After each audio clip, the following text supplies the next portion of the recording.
An exclusive interview now, a top doctor exposing everything the deep state is trying to hide about CV. Welcome to the Next News Network, my friends. I'm Gary Franchi. We are in day 9 of the Trump administration's 15-day Slow the Spread campaign.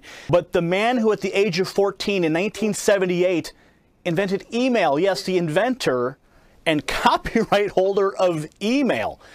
Oh yes, Dr. Shiva, welcome to the Next News Network. Great to be here, Gary. Thanks for having me. You posted something last week that I reported on your tweet, and this is where you said that the CV fear, the fear-mongering by the deep state will go down in history as one of the biggest frauds to manipulate economies, suppress dissent, and push mandated medicine. I've been a student of politics since I was a kid because I grew up in India, which had a caste system. I was considered an untouchable, which is the lowest of the Indian caste system. The medical system we're moving towards is a top-down system, totally controlled by big pharma, big ag, and big vaccine manufacturers. Sustainable development goals, signed off by the United Nations and all their countries in 2015. It's called SDG 3, which was signed in 2015. They paint a utopia, Gary. It's this utopia of the elites. Subsequently, in an Immunization 2030 document as an addendum to that, they say the way we get to utopia, these 17 goals, is we must immunize everyone on the planet, e.g. vaccinate everyone. And the reason this is important is, look, I created a company called Cytosolve, one of the other inventions I did out of my PhD work, to use the computer to understand chemical reactions in our body and on our cell, basically use a computer to model diseases so we could eliminate the need for animal testing. So Cytosolve is this amazing invention which allows me to do in a different way what my grandmother did intuitively, which is to understand the combinations and mixtures of chemicals to figure out medicines from food and natural products faster, cheaper, and safer. When I built that, I said, wow, pharma guys would want to use this because it takes them 15 years to build a drug, $5 billion. And I don't know if you know this, the pharma industry is in peril right now. They're not making any money, really any money from pharmaceutical drugs because lots and lots of investment in R&D, and they're getting less and less new drugs allowed by the FDA because of their toxicity. So what pharma companies have moved to is vaccines. The 1986, the Vaccine Court was created. John Kennedy implemented the National Vaccination Act in 1962 under a fake science or an outdated science of the understanding of the immune system. That led to many injuries that took place between 1962 to 1986. In a response to those injuries, another Kennedy, Ted Kennedy, led the creation of the National Vaccine Injury Program, which led to the creation of the vaccine courts, not in the judicial department, but under Health and Human Services, which basically allowed indemnification of vaccine manufacturers so you couldn't sue them, and the maximum liability for death was $250,000, okay? And so we're in a situation now that for pharma companies, vaccines are pure profit, no liability, no risk, they can't get sued. When I came into looking at the one-size-fits-all vaccine program, there were other activists in this field, and frankly, many of them were controlled opposition. People like Bobby Kennedy was playing a good game saying he's against vaccines. Meanwhile, he endorses Hillary Clinton, who is vaccine queen, okay? So the position I took was I said, we need to really educate people on the immune system. You'll see the videos I started doing. They started going viral, and the movement started taking off. And in fact, 5 days before the coronavirus stuff hit, about a week before, is when we won a major victory in New Jersey against these vaccine mandates. The deep state of a few set of people, from the Gates Foundation to the Zuckerbergs to Hillary Clinton, congealed with the UN and the deep state elites. They're going to fear monger on coronavirus because of the ignorance of the medical profession. Most MDs do not know what the immune system is. They don't even study nutrition. Based on that ignorance, they were going to scare the hell out of people with the coronavirus to essentially say, we need to do this for the quote-unquote common good. That's what we're seeing go on. There's speculation, considerable speculation, that the virus is actually a manufactured bioweapon. Now, the State Department, among others, are pushing back against that narrative, simply calling it Chinese and Russian disinformation. What happens is this kind of virus, if you think about a big ball representing your cell, these little particles land on that cell, and their goal is to get into the cell and use your cell's machinery to replicate themselves. We have about 380 trillion viruses in our body. It's called the virome. We have about 60 trillion bacteria in our body, and we have about 6 trillion cells, which is what we're made of. Coronavirus is a class of viruses that create flus. These ones create respiratory syndrome. The coronavirus in Wuhan was a different strain than the one that was in Iran versus the one that was in Italy. And there's reports that I've read, it's hard to verify a lot of this, that all of those different viruses go back to one common branch, which actually goes back to Fort Detrick, okay, in the United States in North Carolina.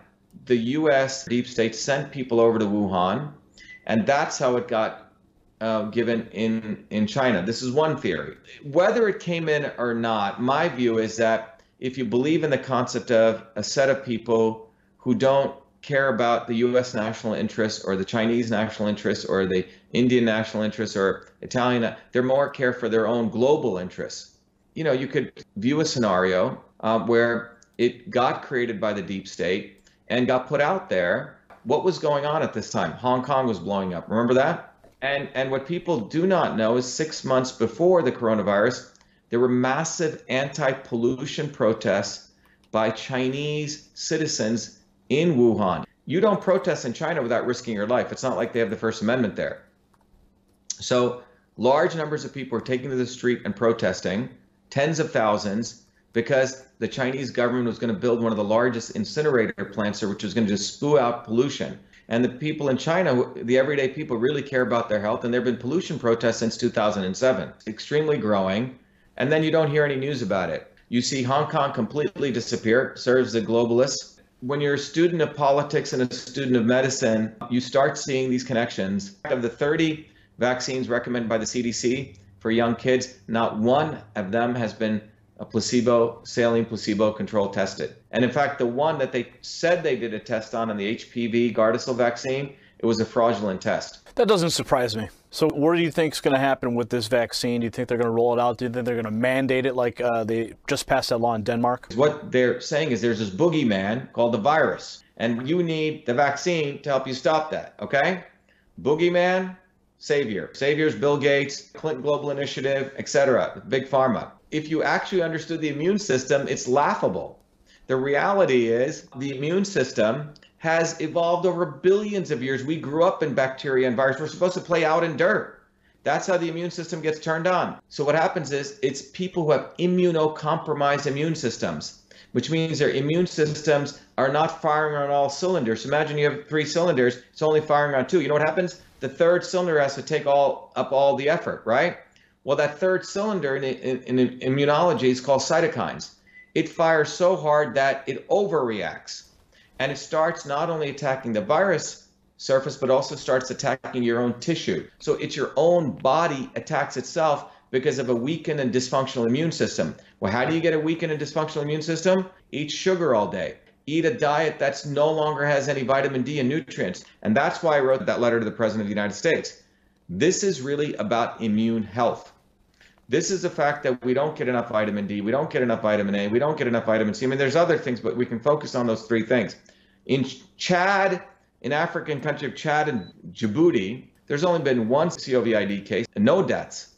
Why is that? Well, because people live probably lives that we should probably think about living. They're out in the sun. They're, digging up roots. We may consider these people third world.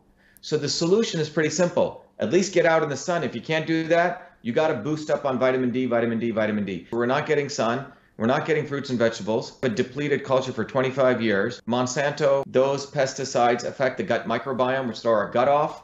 And then we're eating high sugars. I mean, it's a recipe for death. But we're not addressing that. We're like hyping up this virus. And what is the result? You have people hiding out in homes, people getting ready to accept fascism, not addressing the fundamental issue, which is immune health. I'm envisioning a time where we're going to see the same thing. Coronavirus vaccine is free for everyone today, right? So that's, I think, a future. Well, it's going to be even more. It's going to even be more unfortunate than that.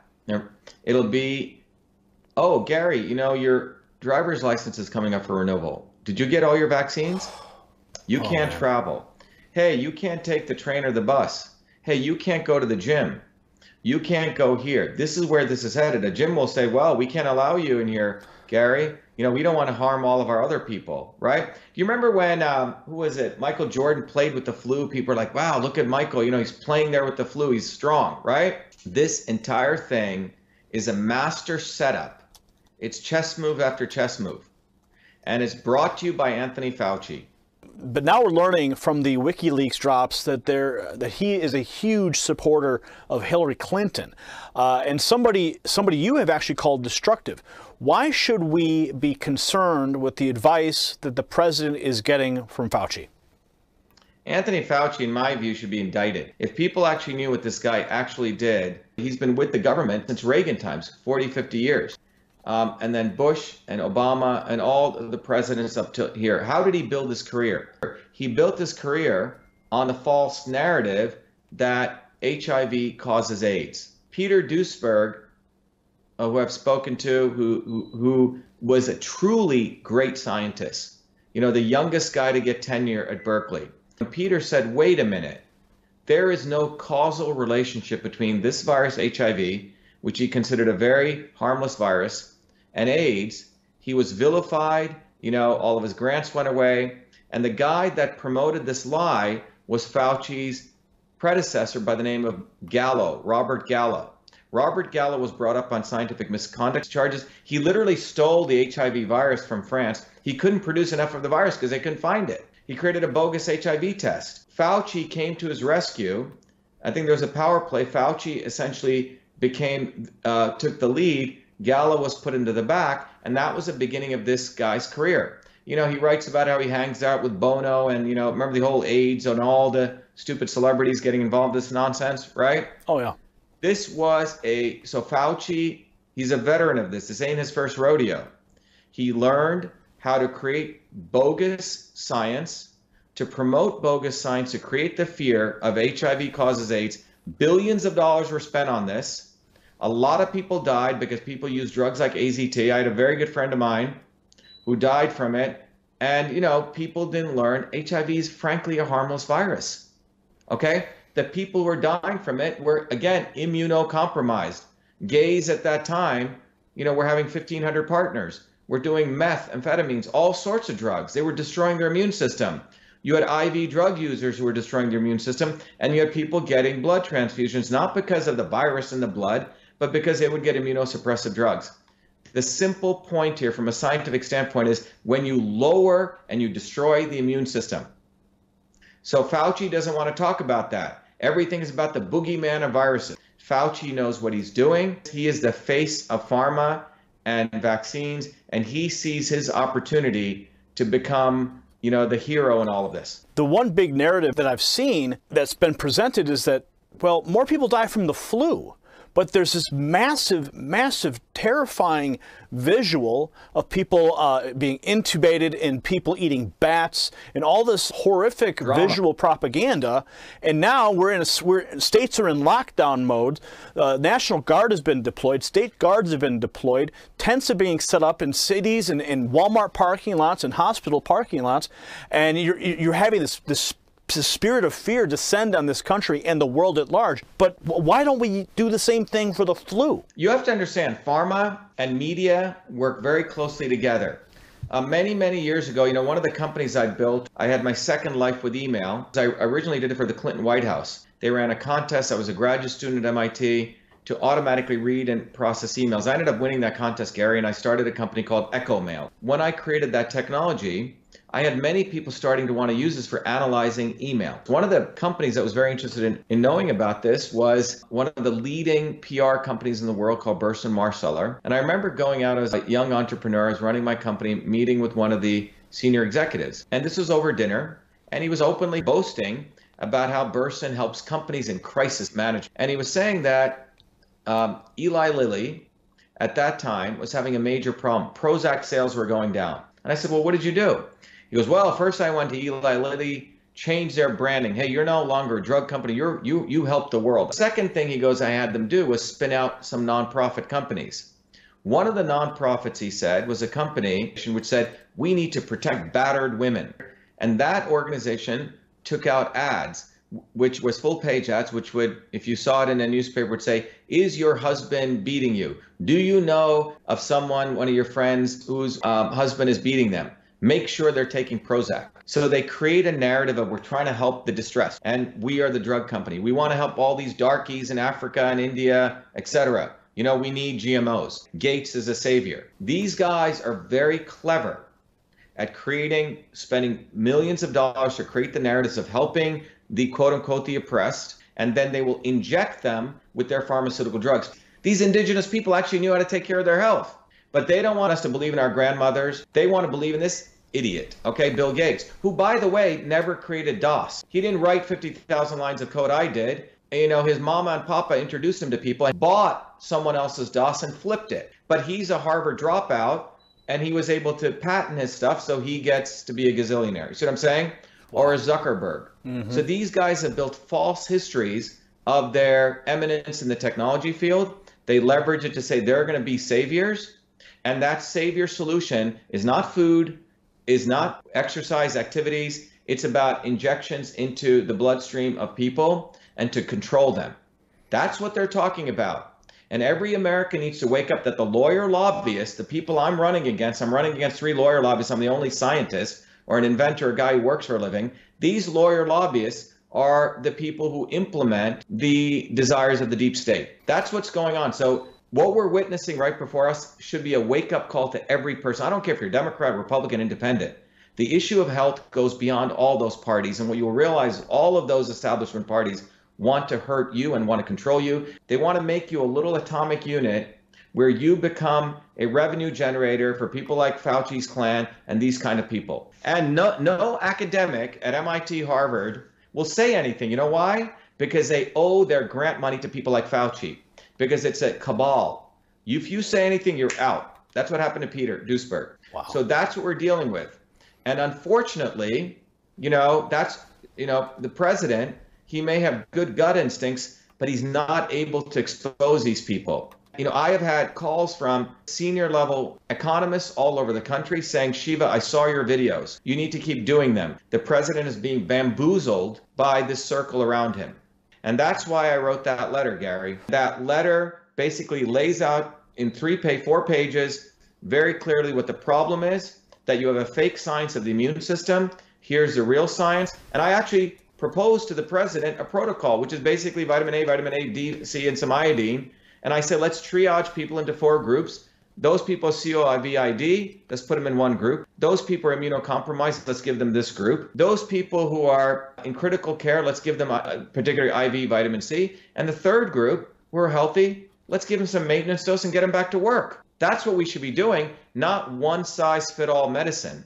This is treat everyone like they're basically part of the, some deep state party, right? We're just minions. And in fact, in 2003, when I went back to MIT to pursue my PhD, MIT created a new department called biological engineering, which I was one of the first early graduates. And one of the tenets at that time was personalized medicine, the right medicine for the right person at the right time. So people like Fauci aren't even practicing modern medicine. He's practicing outdated fake science medicine. It's criminal. Now, you're currently running for Senate in Massachusetts as a Republican against Ed Markey. Massachusetts is really the epicenter of the deep state. That's what Massachusetts is. It's not Washington, D.C. If you actually take the deep state and you put a microscope, you go to 100x and you go deeper and deeper zoom, then you start seeing the swamp scum. And then if you go deeper, you find out the connective tissue of the swamp scum is a bunch of lawyers and lobbyists. And that swamp scum comes in a 1-mile radius between MIT and Harvard, all of them. Our election for U.S. Senate is no longer a U.S. Senate race for Massachusetts.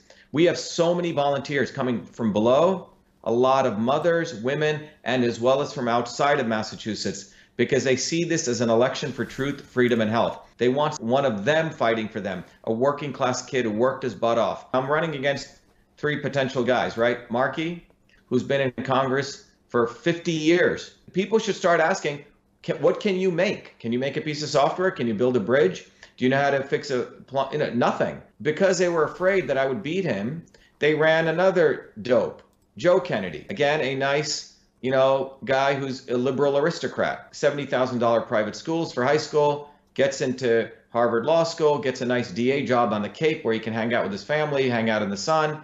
And now he believes this is his inheritance, already has $50 million in inheritance, and God knows how he made that, right? He didn't. Everything I've earned, everything you've earned, most of us earn money for a living, right? These guys have no skills, nothing. And then when they knew that I'd probably beat him, Gary, they decided to run in some other moronic lawyer who's got like 100 Twitter followers in the GOP establishment.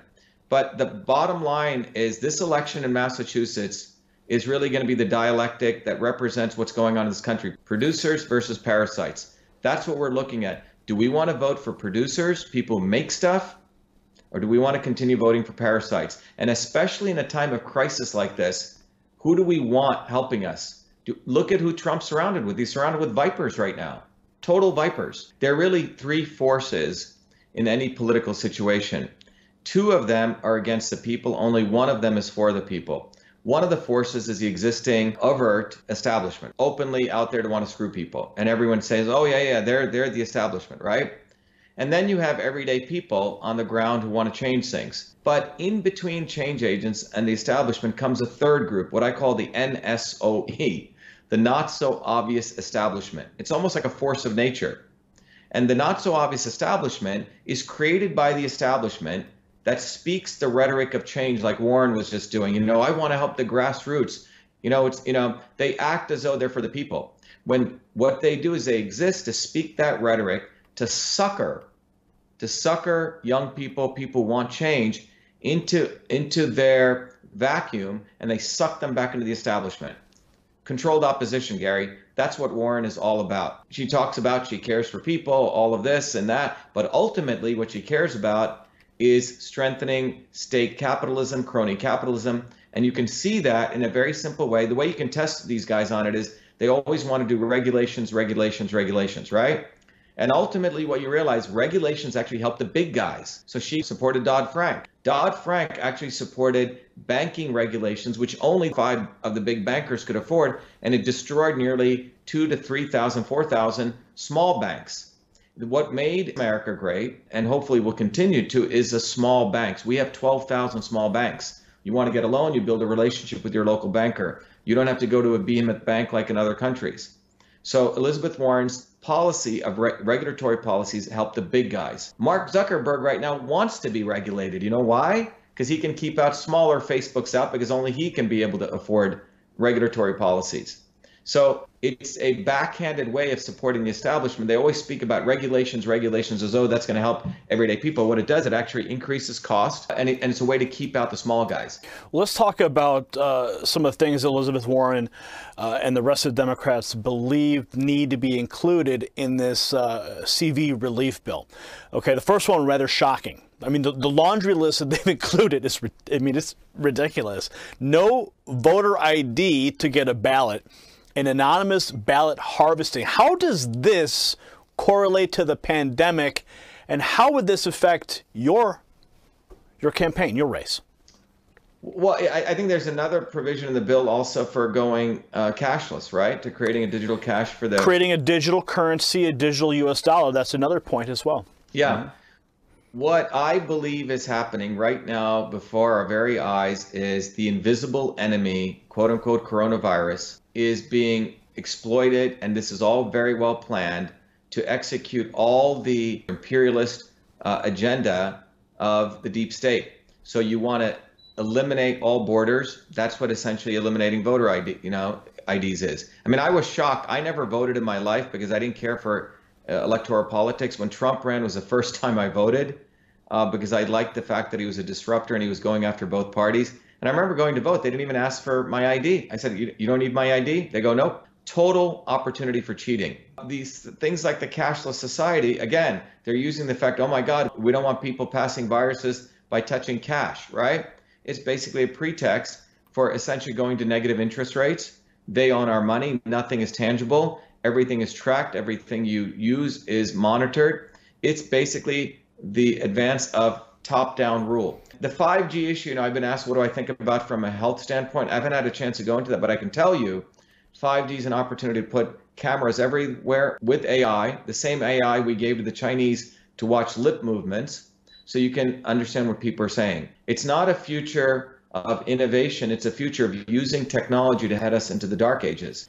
When you suppress free speech, you basically move to scientific consensus. There's no more scientific method, which means you actually have to do experiments and find the hard thing of what's actually taking place. With scientific consensus, you can create lies, and from which you can use to create a fake problem and a fake solution. Oh my God, CO2 is a pollutant. Fake problem. And you create a fake solution. We need to impose, carbon tax. Well, the real solution is we need to lower pollution. And the Paris Accords allows China to pollute, going from 11 billion carbon metric tons to 22. India gets to pollute. Fake problem. Oh my God, these viruses are going to kill us all. No, fake problem. The real problem is we have immunocompromised people.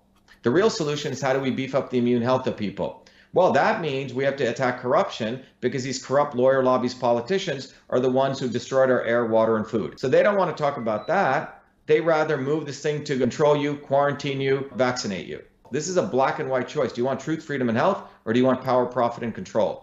That's where we're at. And a lawyer and a lobbyist is not going to deliver that. I know that this interview is going to go viral, much like a lot of your other work has, because we've touched on so many points here that are critical to this very moment in American history.